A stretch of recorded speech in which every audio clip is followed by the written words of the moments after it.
Lebo, but I told you last night that tomorrow morning I'll be leaving. I'm not here to stay. I have a lot to do at home. In fact, we have agreed.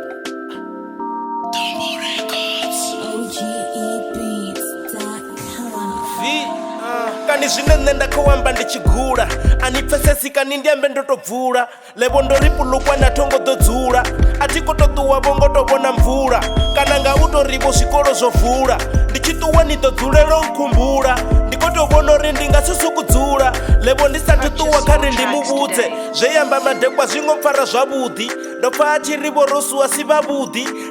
na limwe havamfari zvavudi ngori vachituwa havantsina mudhi levo mudhesi wavo rosu vavothe nyazvidivo riworweliwa hani kothe ende vangasutunsi yavo ndindothe naho vakp havongotuwa chothe ndingasivatovelelevo hothe nothe niyafana ngori nishuma kp nivuya nga murami mwedzi ende late vuchilo hanu vuvotomokalakata vorosu nivodzulelo vasasaladza nirivo rosu khanne ndi muhulwane zviyafana ngori nani ni muhulwane nahone ndoelemelwi nga musingo wayo ndikholomo yoimaya wandinama nikovasasaladza ngori ndidonyama ndikovona ndila ine nakowamba ngayo utonga nidorivechela na milayo ndiyazvidivo rezvo zvikwitiswa nga vhivo levo vorosu khainwa simuhalivo ende vanipirela kulesa nga ndivo ndambodiri levo sori umusema ndopfori ndapumula dovakho mulema levo wambodithoma ubvisa mitodzi ndambodibvela ndandikogama mavudzi ndambodipfa fonu yanga ikholila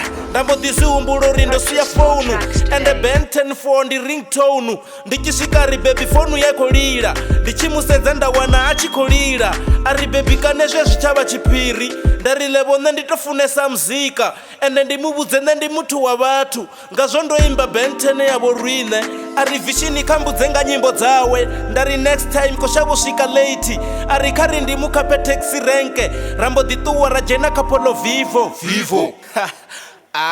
evan ichirifonda ndikojena mudhini ngori ndopedza 2 hours taxini ndari haitome ndifonele vorosu habe ndikufonelela ucheka costumaro lao fungu vuvonalanga vhaluvhalu vari vishini nikufona lwavuraru ndari vorosu ndotovahumbula vapedza vusekonzonyana vopumula ndari vorosu mulandu votopumula vari katome aime ukojena kholo ndari vorosu ndinyiyano kufuna vari khadirope afone nga murahu ndadiropa ndatomopakulula bhege ndichiri ebhegeni hauna zvinepe ngantazvo una chikipa na kepe ndichisedza zvinepe handilevo hangi ndapfa ndikudivudzisa uri zvoda hani ndichisedza chikipa hecho nakahani ngamurahu chomwalopfiwa levo hangi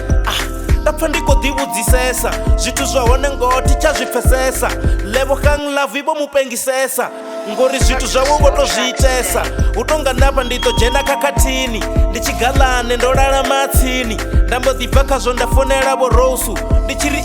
vakuhamba nga fonu ndambodidropa ndafonela levo ndichiri ukuhamba nga fonu zvamboriwa vakufona ndi levo zvithu zvahone hazvidoitisa zvimwevo levo hangi nenotoitisa zvimwevo after 10 minutes vorosu vafona ndichitofara hana levo ukofona ndapha ndisichadivo ri nditise hani vorosu vopumula vatuhamba chithu nendambodikwatula bhitiri ya fonu